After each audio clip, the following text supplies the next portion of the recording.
ఎంత కారం ఎక్కువగా తిన్నా, ఎర్ర కారం బాగా ఇంతంత పోసుకు తిన్నా దానివల్ల బీపీ కానీ, షుగర్ కానీ, గుండె జబ్బులు కానీ, కీళ్ళ నొప్పులు కానీ, చర్మ వ్యాధులు కానీ, మీకు ఏ విధమైన కిడ్నీ జబ్బులు కానీ, లివర్ జబ్బులు కానీ ఏవీ రావు. దీర్ఘ రోగాలు, మనం బాధపడే మందులు వేసుకునే మొండి రోగాలు ఏవి రావటానికి కారానికి సంబంధం అసలు లేదు. మరి ఇది వినేసరికి బాగా ఎర్రకారం బాగా వాడి ఎర్రెర్రగా తినేవారికి చాలా సంతోషంగా అనిపిస్తుంది. ఎంత మంచి విషయం విన్నాం కదా అని. ఇది యథార్థము.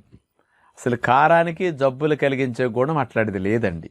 ఎర్రకారం ఎక్కువగా వాడటం వల్ల ఇబ్బంది ఏమిటంటే మంటగా ఉంటుంది కదా నోట్లో పెట్టుకునేసరికి. వాళ్ళకి కొన్ని రోజులు తినేసరికి ఆ మంట అలవాటు అయిపోతుంది. అది పక్కవారికి మండుతుంది కానీ వాళ్ళకేం మండదు.